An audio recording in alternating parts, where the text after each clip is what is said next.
Hello student, today we will be start a new lesson number 4, the Central Islamic Land। आज हम जो history है, history के lesson number 4 के बारे में पढ़ेंगे, जिसका नाम है द सेंट्रल इस्लामिक लैंड। इस्लाम का उदय और उसका विस्तार के बारे में आज हम पढ़ेंगे। So start today's topic. As well, enter the 21st century, there are over 1 billion Muslims live in all part of the world। हम जब हम आज 21वीं शताब्दी में प्रवेश कर चुके हैं और हम देखते हैं कि लगभग जो विश्व के हर क्षेत्र में लगभग 1 करोड़ से 1 अरब से भी ज़्यादा मुसलमान रहते हैं। मतलब आज अगर हम प्रेजेंट टाइम में देखें तो पूरे वर्ल्ड में 1 अरब से भी ज़्यादा मुसलमानों की आबादी है। There are citizen of different nation, जो अलग अलग देशों के जो निवासी हैं, अलग अलग देशों के नागरिक हैं। स्पीक डिफरेंट लैंग्वेज, अलग अलग भाषाएं बोलते हैं। एंड ड्रेस डिफरेंटली, यानी कि और जो उनकी वेशभूषा है वो भी हमें अलग अलग देखने को मिलती है। The process by which they become Muslim were weird, यानी कि जो उनका जो मुस्लिम बनने का जो प्रोसेस है, मुस्लिम बनने की जो प्रक्रिया है, वो भी हमें अलग अलग देखने को मिलती है। And so were the circumstances in which they went their separate way। इसलिए हम देखते हैं कि ऐसी परिस्थितियों में भी वह भिन्न भिन्न थे और वह परिस्थितियां भी जो जिस परिस्थितियों में वो बने वो भी अलग अलग तरीके की थी। Yet the Islamic community has its root in a more unified past which unfolded rugs regularly 1400 years ago in the Arabian peninsula. यानी कि हम देखें तो फिर भी जो मुसलमानों की समाज की जो जड़ें हैं एक अधिक एकीकृत, यानी कि वो एक एकता के रूप में, यूनिटी के रूप में हमें उनका अतीत दिखाई देता है, जिसका प्रारंभ लगभग 1400 वर्षों पहले अरब प्रायद्वीप में हुआ था। यानी कि जो मुस्लिम जो कम्युनिटी है उसकी जो शुरुआत थी वो जो अरेबियन जो कंट्रीज़ हैं वहाँ से उनकी शुरुआत मानी जाती है। In this chapter we are going to read about the rise of Islam and the expansion over a vast territories extending from Egypt to Afghanistan. इस अध्याय में हम देखेंगे कि जो इस्लाम का उदय किस तरीके से हुआ और जो इस्लाम है वो मिस्र यानी कि इजिप्ट से लेकर और अफ़गानिस्तान के विशाल क्षेत्र में किस तरीके से उसका विस्तार हुआ, उसके बारे में हम इस अध्याय में पढ़ेंगे। The core area of Islamic civilization from 600 to 1200, यानी कि जो उसका विस्तार है उसके बारे में हम पढ़ेंगे। और 600 से लेके 1200 ईस्वी तक की अवधि में इसका जो इस्लामिक सभ्यता है उसका मूल क्षेत्र क्या था, कौन कौन सी जगह जो इस्लामिक कम्युनिटी यानी कि जो मुस्लिम कम्युनिटी है वो निवास करती थी, उसके बारे में भी हम अध्ययन करेंगे। In this centuries Islamic society exhibited multiple political and culture patterns, यानी कि इस शताब्दी में जो इस्लाम समाज था वो अनेक प्रकार की राजनीतिक और सांस्कृतिक प्रतिरूपों में हमें देखने को मिलता है। Then term Islam is use here not only it purely religious sense but also for the all over society and culture historically associate with Islam। हम देखते हैं कि हम पाएंगे कि जो इस्लामिक शब्द का प्रयोग है वह केवल एक धार्मिक अर्थ में नहीं बल्कि उस समूचे समुदाय और संस्कृति के लिए किया जाता है जो ऐतिहासिक दृष्टि से इस्लाम से संबंधित थी। मतलब इस्लाम केवल एक रिलीजन, एक धर्म के रूप में ही नहीं लिया जाता, उसे एक पूरी सिविलाइजेशन, पूरी एक संस्कृति के रूप में माना जाता है जो अलग अलग पूरी सोसाइटी यानी कि पूरे समाज में जो फैली हुई थी। In this society not ever everything that way happening or organized directly from religions। हम देखते हैं कि इसके अंदर जो अलग अलग जो बल्कि इसका जो उद्भव है एक समाज के रूप में हुआ है जिसमें मुसलमानों को और उनके धर्म को सामाजिक रूप से प्राथमिकता दी गई है। मतलब इसमें जो इस्लाम है उसे सबसे बड़ी जो प्राथमिकता है उसे दी गई है। But is took place in a society where Muslim and their faith were recognized as socially dominate। यानी कि जो इसमें सबसे बड़ी जो प्राथमिकता है वो मुसलमानों को और उसके धर्म के सामाजिक रूपों को दी गई है। Non Muslim always formed A interland of subordinate part of this society as did Jews in Christendom।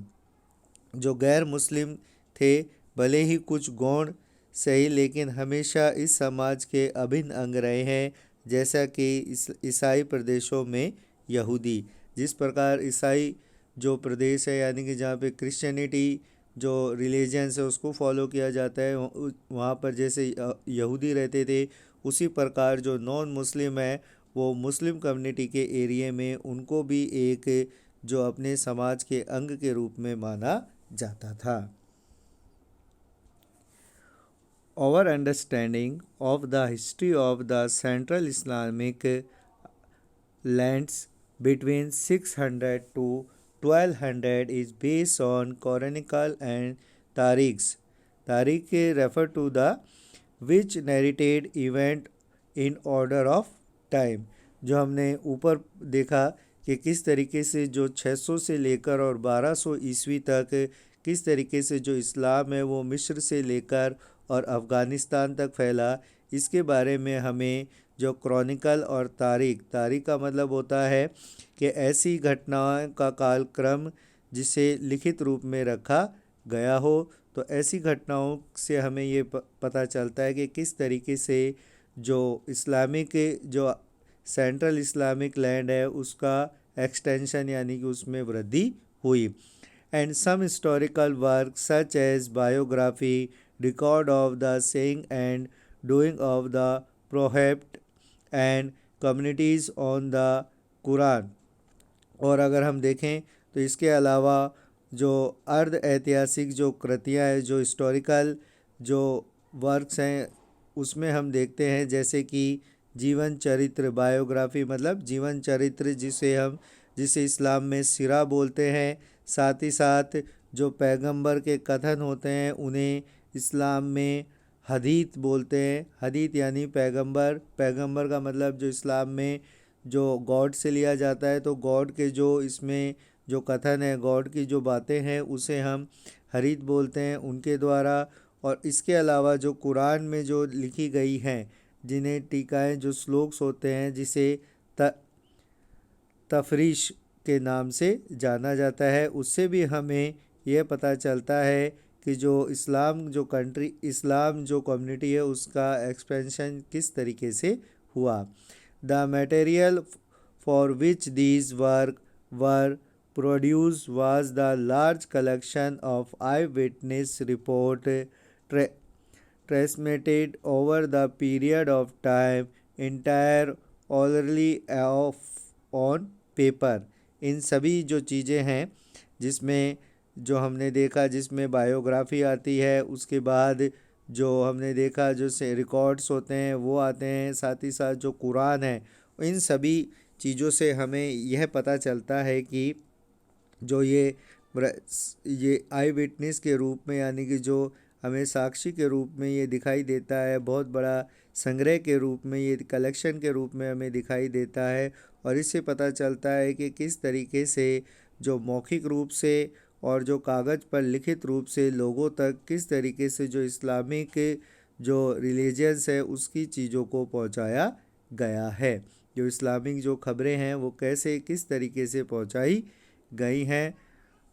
The authenticity of each report was tested by a critical method of trends of the chain of transmissions and establishmented the reliability of the narrator। और जो इसके लेखक हैं, ऐसी प्रत्येक सूचना जो खबरें हैं कि उन प्राथमिकता की जांच एक आलोचनात्मक तरीके से की जाती है, जिसमें सूचना भेजने वाला, जिसे हम इसनाद, जो सूचना भेजता है यानी कि जो ट्रांसमिशंस जो करता है, सूचना भेजता है, उसे इस्लाम में इसनाद कहते हैं, कि श्रृंखला का पता लगाया जाता है और जो इसका जो वर्णन करता है उसकी विश्वसनीयता स्थापित की जाती है कि किस तरीके से रिलायबिलिटी, उसमें विश्वास किया जा सके। इसका मतलब जो लिखने वाला है, जितनी भी जो बायोग्राफी हैं, जो टीकाएँ हैं, जो कुरान की जो कुरान में जो लिखा गया है, उनको लिखने वाले को की विश्वसनीयता की जांच इससे होती है। All through the method of not full proof medieval Muslim writer were more careful is selecting their information and understanding the motives of their informant, and the war is consequency